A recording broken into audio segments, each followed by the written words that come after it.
Deolali camp येथील नवीन स्टेशनवाडी परिसरात असलेल्या ग्रीनलँड अपार्टमेंटच्या पार्किंगमधून हँडल लॉक व पेट्रोल लॉक करून ठेवलेली MH15 HL 7364 ही बुलेट गाडी चोरीस गेली असता या प्रकरणी देवळाली कॅम्प पोलिसांनी तात्काळ शोध घेत गुन्हेगाराला गाडीसह ताब्यात घेत अटक केली। या प्रकरणी गाडी मालक मोईन करीम शेख यांनी आपली देवळाली कॅम्प पोलीस ठाण्यात दिनांक 28 रोजी तक्रार दाखल केली होती। त्यानंतर वरिष्ठ पोलीस निरीक्षक संजय पिसे यांच्या मार्गदर्शनाखाली सुनील जगदाळे, चंद्रभान भोईर, मुरलीधर चव्हाण, एकनाथ बागुल, संदीप साळवे, नितीन करवंदे आदींच्या तपास पथकाने आपली तपास चक्रे फिरवत सदर गाडी चोरणारा आरोपींचा या भागात लावण्यात आलेल्या सीसीटीव्हीच्या आधारे माग काढत दुपारी ताब्यात घेत त्यांच्या विरोधात गुन्हा दाखल करत अटक केली आहे।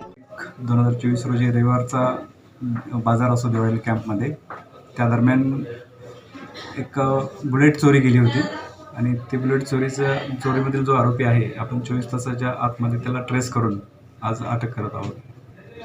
आणि अशाच प्रकारच्या चोरी मोटरसायकल चोरी होऊ नये याच्यासाठी आपण वेळोवेळी प्रयत्न करत आहोत। प्रतिबंध करण्यासाठी जे रेकॉर्डवरील गुन्हेगार आहेत त्यांना आपण या बुलेट फिर्यादी नाव काय फिर्यादीचं? फिर्यादी आहे मोईन करीम शेख, ग्रीनलँड अपार्टमेंट नवीन स्टेशनवाडी।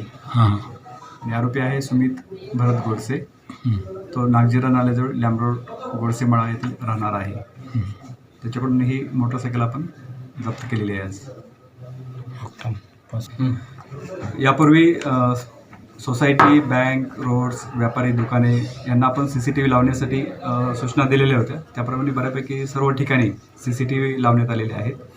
आणि हा जो मोटरसायकल चोरी झालेला आरोपी आहे ते CCTVच्या माध्यमातून, CCTVच्या फुटेजच्या माध्यमातून आपल्याला ट्रेस आउट झालेला आहे।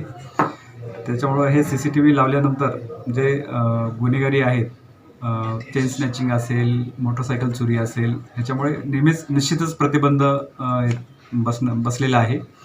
आणि ज्यांनी आतापर्यंत CCTV लावलेले नाहीत त्यांनीही ते CCTV बसवले तर निश्चितच ते आरोपी ट्रेस आउट करण्यासाठी आपल्याला फायदा होईल। त्यांना नागरिकांना आवाहन आहे की ज्यांनी CCTV बसवलेले नाहीत त्यांनी CCTV लवकरात लवकर बसवून घ्यावे।